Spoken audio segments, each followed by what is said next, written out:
What happens when a US Congresswoman publicly insults a foreign president, calling him a terrorist, a warlord, and a threat to democracy? Most leaders would respond with rage, but not Ibrahim Traoré. What he did next stunned the world, silenced his critics, and turned an international scandal into a masterclass in leadership. This isn't just a political clash. This is the story of grace, redemption, and one of the most powerful speeches of our time. Stay with us. It was a humid morning in May 2025 when Marjorie Taylor Greene walked onto the floor of the US House of Representatives, her eyes hard and her jaw tight. The Georgia Congresswoman had requested a rare solo address, her aides whispering about urgent national security concerns. The political world braced for impact. Greene never took the microphone without igniting flames. C-SPAN cameras zoomed in as she stood behind the podium, her blonde hair immaculately in place. Her voice carried across the chamber with her distinct southern drawl. "Mr. Speaker, esteemed colleagues," she began, "there's a growing threat in Africa that this administration chooses to ignore." A hush fell over the room. Even her Republican colleagues leaned in. Then came the name, Ibrahim Traoré. Her voice grew louder, more furious. "This man," she said, "is not a president. He's a terrorist in a suit, a warlord playing dress-up." Shock rippled through the room. Direct attacks on foreign leaders were rare. But Greene didn't stop. "We treat him like a statesman, but he's a dictator who took power by force. And while he sits in his palace pretending to be civil, America's influence in Africa rots." Gasps filled the chamber. Democrats exchanged incredulous glances.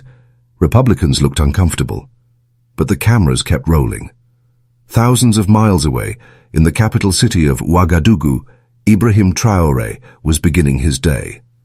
At 5:30 a.m., he rose for prayer, as he did every morning. In his modest quarters at the presidential palace, he kept the routines of a disciplined soldier: exercise, tea, a briefing with his inner circle. He wore simple fatigues, a subtle symbol of his connection to the people and the military roots of his leadership. As he entered his office, Captain Boubacar knocked softly and stepped in. "Mr. President, there's something you need to see, urgently." Within minutes, Traoré's team gathered in the communications room. On a large screen, a clip from the US House began to play. There was Greene, her voice ringing with venom, branding him a terrorist, a fraud, a danger to America. The room fell silent as the insults poured through the speakers. When it ended, all eyes turned to Ibrahim. He sat still, fingertips pressed together, his gaze fixed on the blank screen. "Her words," he finally said, "say more about her than they do about me." His defense minister shifted in his seat. "Mr. President, this is an insult to our sovereignty. To you, personally." Ibrahim rose and walked to the window. Outside, the city moved with life. Vendors setting up stalls, children laughing as they walked to school. "Anger," he said quietly, "is the weapon of the weak. We will not respond with rage. We will respond with wisdom." His wife, Ajara, entered the room silently, bringing tea, her eyes reflecting concern. She had heard the news. Ibrahim took the cup gently, nodded his thanks, and continued watching the stream of international reactions. By mid-morning, every major US network had picked up Greene's speech. CNN called it a diplomatic disaster. MSNBC labeled it textbook racism. Even on Fox News, anchors hesitated to defend her language. Jake Tapper opened his show with the line, "This is not just irresponsible, it's dangerous." Tucker Carlson tried to shift focus to regional instability, but his usual fire felt dampened. Commentators across the spectrum agreed. This time, MTG had gone too far. At the US State Department, Secretary Blinken scrambled to contain the fallout. "Congresswoman Greene's views do not reflect our diplomatic stance," he said at a hastily called press briefing. "We respect the leadership and sovereignty of Burkina Faso." but the damage had already spread. On social media, the hashtag #MTG exploded. Clips of her speech circulated alongside statistics about Traoré's leadership. African American leaders condemned the remarks, calling them colonial and dehumanizing. Maxine Waters, chair of the Congressional Black Caucus, demanded an official censure. "This isn't just about one man," she said. "It's about how we treat a continent's dignity." In Atlanta, Lillian Lewis, widow of civil rights hero John Lewis, issued a rare public statement. "Marjorie Taylor Greene's words echo a shameful legacy," she wrote. "They dishonor our past and jeopardize our future." Even Donald Trump, when asked at Mar-a-Lago, shrugged and said, "Sometimes Marjorie speaks a little too freely." In African capitals, leaders watched nervously. What did this mean for their fragile relationships with Washington?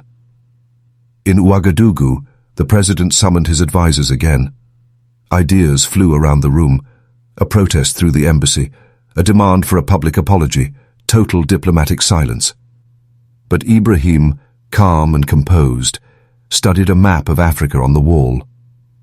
"We don't need to prove our worth to those who refuse to see it," he said, "but we can educate them." He turned to his communications director. "I want to speak directly to the American people, not through diplomats, not through spokespeople. I want to look into the camera in English and tell them who I am." His team looked stunned. "You want to make a televised address?" she asked. "From here," he replied, "in my office. Let them see our people, our flag, our truth, not with anger, with dignity." Across embassies and newsrooms, the world braced for something rare: a leader choosing grace over vengeance, clarity over chaos. And in the eyes of his people, Traoré wasn't just preparing a response. He was crafting a moment that might change the story of a continent. News of Ibrahim Traoré's planned response swept through diplomatic circles like a thunderclap. The U.S. Embassy in Ouagadougou received frantic messages from Washington. What will he say? Will he escalate? Will he shame us publicly? Ambassador Sarah Mitchell, a seasoned diplomat, tried to calm her team. "Traoré is measured," she said. "He's not going to give us fire. He'll give us facts." International media clamored for access. BBC, Al Jazeera, France 24, all requested broadcast rights for what was now shaping up to be a globally televised moment. But even as political analysts speculated, Ibrahim stayed grounded. That afternoon he left the palace quietly, without motorcade fanfare, and walked through the streets of Ouagadougou, shaking hands, asking questions. At a small school in the Sissine district, children proudly showed him their hand-drawn maps and solar system posters. 8-year-old Aminata Kabore raised her hand. "Mr. President," she asked, "why do some people in America say mean things about us?" Ibrahim knelt beside her, smiling gently. "Because they do not know us, little one," he said, "and people often fear what they do not understand." That night, in his private study, Ibrahim began writing. His wife, Ajara, brought him a simple dinner, watching him cross out words, rephrase sentences, pause and stare at the wall in thought. "You're writing from the heart," she said. "It's the only way they'll listen," he replied. Meanwhile, across the ocean, Marjorie Taylor Greene wasn't backing down. In a heated interview on Steve Bannon's podcast, she repeated her claims. America needs to call out foreign threats, even if it offends a few feelings. But even some of her usual support, TERs, were uneasy.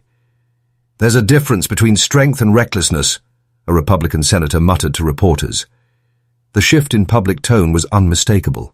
Editorials in Georgia newspapers called her comments embarrassing.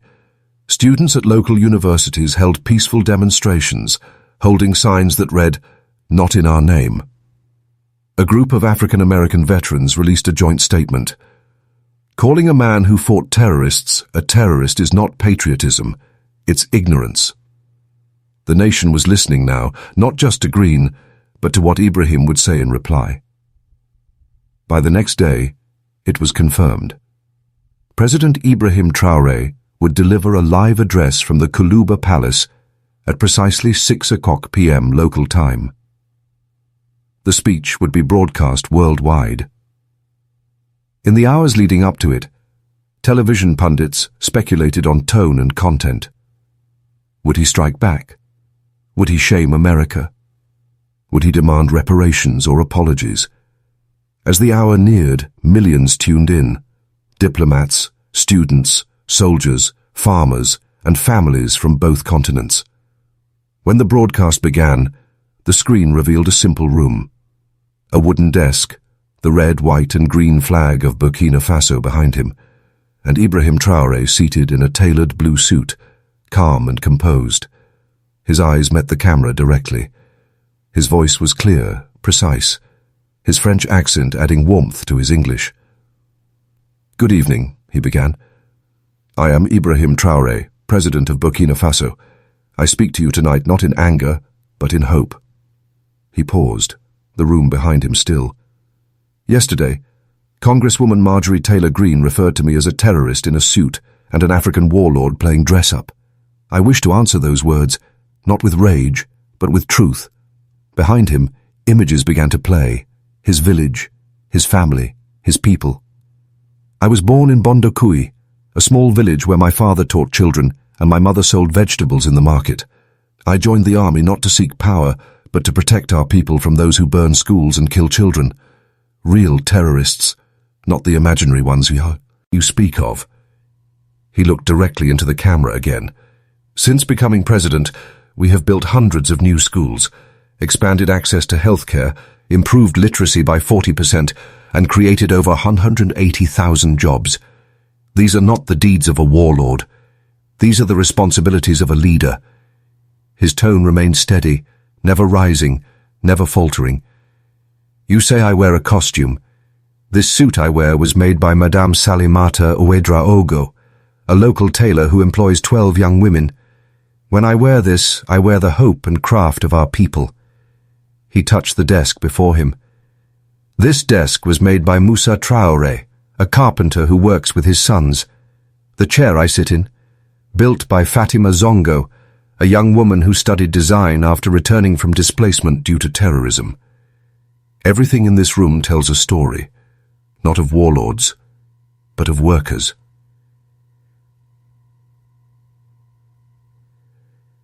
Then came the most powerful moment. "Mrs. Greene," he said softly, "I do not know what pain or fear has led you to speak such words, but I do know this. I will not return your insults. I will not call you names. I will not match your fire with fire, because true strength lies not in volume, but in vision."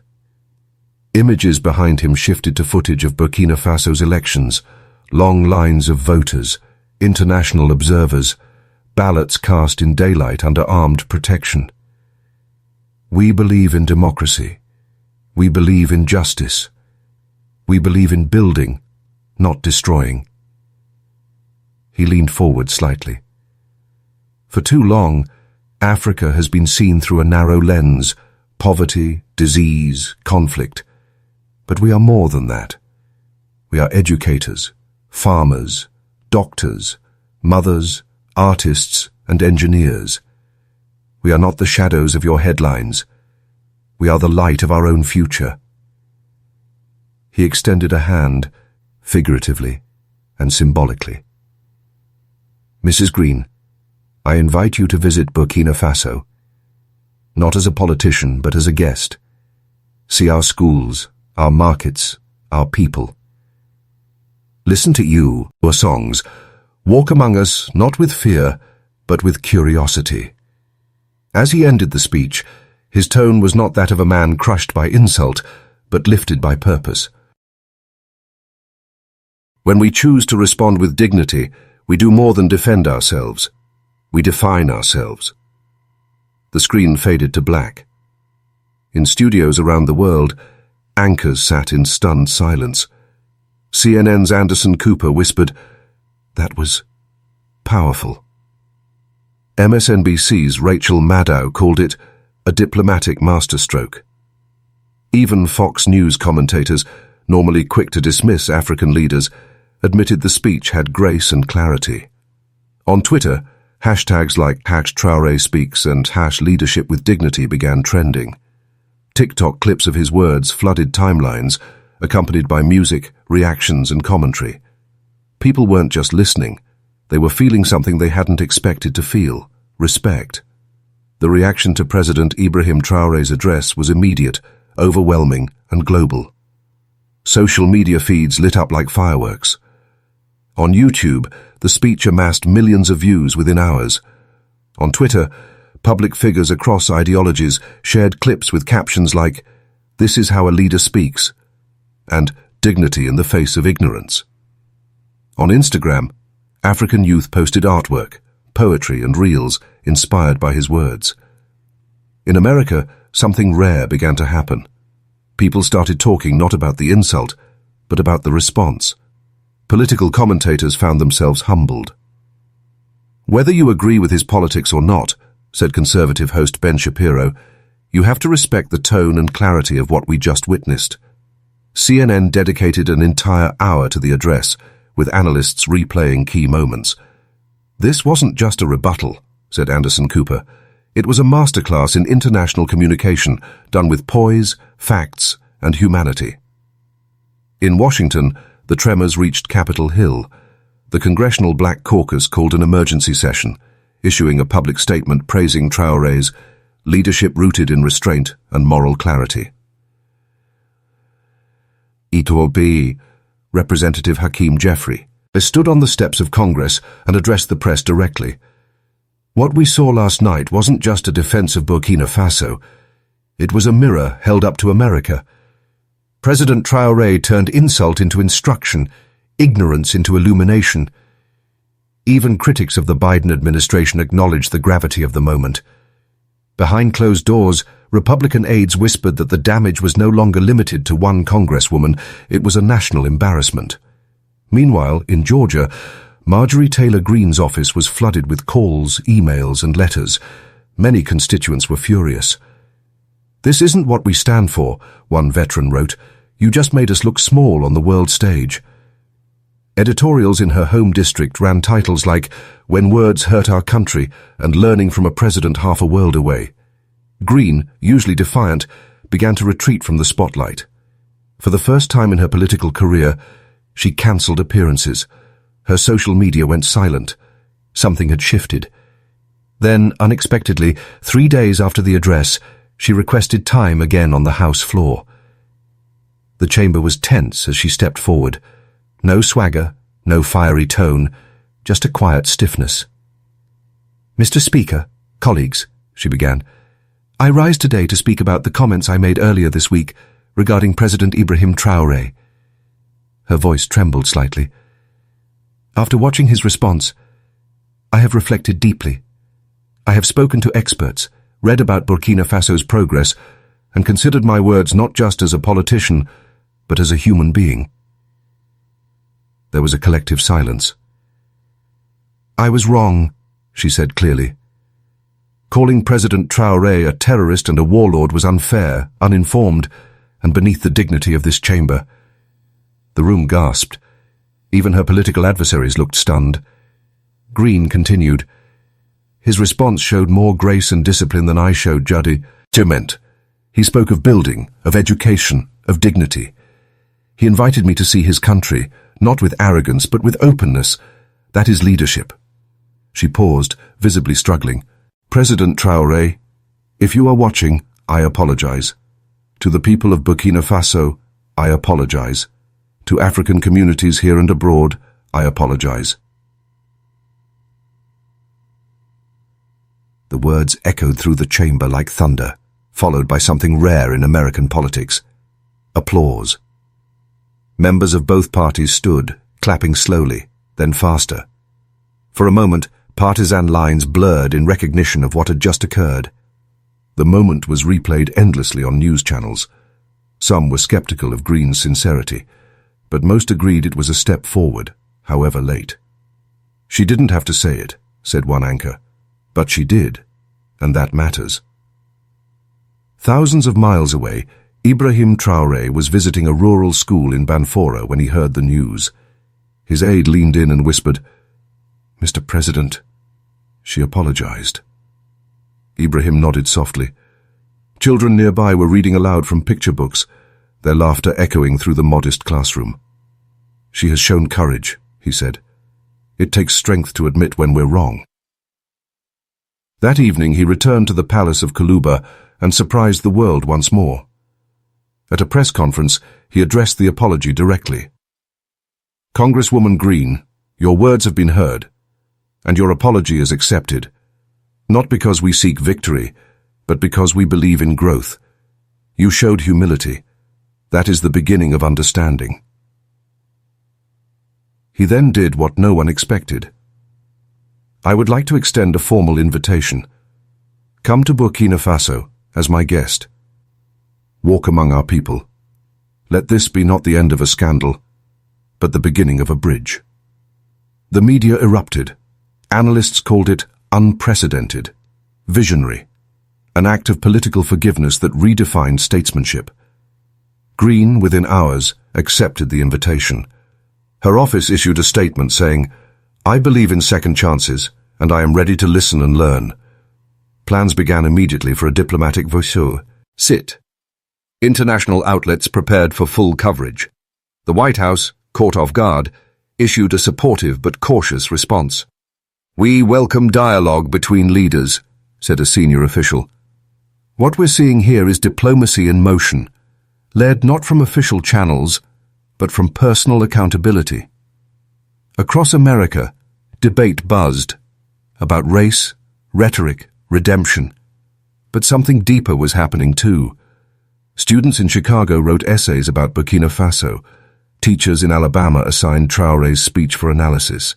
Churches, mosques, and community centers held conversations about cultural bias and political courage. This wasn't just a political story anymore. It had become a human one. In Ouagadougou, preparations began. Streets were cleaned, flags hoisted, and students rehearsed songs, not for spectacle but for sincerity. The visit wasn't to impress, it was to open eyes. For Traoré, it wasn't about proving anything. It was about showing everything, his country's spirit, resilience, and quiet pride. He didn't need to raise his voice. He had already raised a conversation. And in that, he had done something extraordinary, not just for his nation, but for the world. The day Marjorie Taylor Greene arrived in Burkina Faso, the world held its breath. A plane touched down at Ouagadougou International Airport under a sky heavy with anticipation. Cameras rolled, security stood watchful but calm, and a quiet, respectful crowd gathered at the edge of the tarmac. Ibrahim Traoré stood at the front of the welcoming delegation, dressed not in military attire, but in the same blue suit he had worn during his speech, the one made by Madame Salimata. He stepped forward with a measured smile and extended his hand. Greene hesitated for only a moment, then took it. There were no flashbulbs or dramatic poses, just two figures meeting as human beings after a storm of words. No one said Maxi. H. They didn't need to. The gesture spoke louder than politics ever could. The next days unfolded not as a media circus, but as a quiet, sincere journey of learning. Traoré took Greene to the villages, not just the capital. They visited schools where children recited poetry in 3 languages. They sat in on a meeting with women entrepreneurs who shared how microloans had transformed their businesses. Greene toured solar-powered health clinics, walked through community gardens, and ate lunch under baobab trees with local elders. Everywhere they went, the people welcomed her, not with anger, but with curiosity and cautious hope. The American flags were modest, the handshakes genuine. For many in Burkina Faso, it wasn't about who she was. It was about what this moment could become. Greene listened more than she spoke. For a politician known for fiery rhetoric, she now found herself humbled by what she saw. Her presence didn't erase what had been said, but it added a new chapter. One morning, as they stood overlooking the banks of the Nakambi River, Greene turned to Traoré. "I never imagined it would be like this," she admitted quietly. I thought I understood this part of the world. I didn't. Traoré nodded, not triumphantly but kindly. We all have blind spots, he said. What matters is the willingness to open our eyes. The visit lasted 3 days. By the end, Greene held a small press conference, broadcast across American networks. I came here because I made a mistake, she said. What I've seen in these few days has challenged me in ways I didn't expect. I've learned that strength doesn't always shout. Sometimes it listens. Sometimes it builds. I thank President Traoré and the people of Burkina Faso for showing me what that looks like. Her words were brief, but they echoed. As the plane lifted off to take her back to Washington, Ibrahim Traoré returned to his routine. Morning prayer, tea with Ajara, briefings with his team. But something had shifted, not just around him, but in the world. The story of their exchange had gone viral, not because it was dramatic, but because it was rare. Rare to see grace in politics. Rare to see an insult transformed into a dialogue. Rare to see two leaders from different worlds stand on common ground. In the United States, classrooms held discussions titled Dignity in Diplomacy. News anchors reflected on the need for humility in leadership. Across Africa, citizens felt a renewed sense of pride, not just in Traoré, but in the image of a continent capable of leading with emotional intelligence and moral clarity. In a surprise move, the United Nations invited President Traoré to speak at a special session on international discourse. When he stood at the podium in New York, he did not mention Greene. He spoke instead of bridges, between nations, between histories, between people who may never agree politically but can still respect one another's humanity. We do not ask to be glorified, he said, only to be understood, and when we are misunderstood, we must speak, not with vengeance, but with vision. His words were quoted in headlines from Tokyo to Toronto. Back in Ouagadougou, children reenacted his speech for school plays. Artists painted murals of the moment he reached across cultures, not with clenched fists, but with open arms. And Marjorie Taylor Greene? Her approval ratings dipped, then rose. Not everyone forgave or forgot, but many respected the arc of someone who had gone too far and found a way back. In a rare interview, she said, "This wasn't about politics. It was about learning what kind of person I want to be in public life." Critics remained, but so did something else, a precedent, that even in the noise of modern politics, redemption is possible when pride steps aside for principle. As for Ibrahim Traoré, he never mentioned the incident again in public speeches. He didn't need to. The message had already been carved into the global consciousness. He continued his work quietly, building schools, securing peace, nurturing hope. But for the people of Burkina Faso, something had changed forever. Their leader had stood on the world stage, not as a loud voice demanding attention, but as a calm one commanding respect.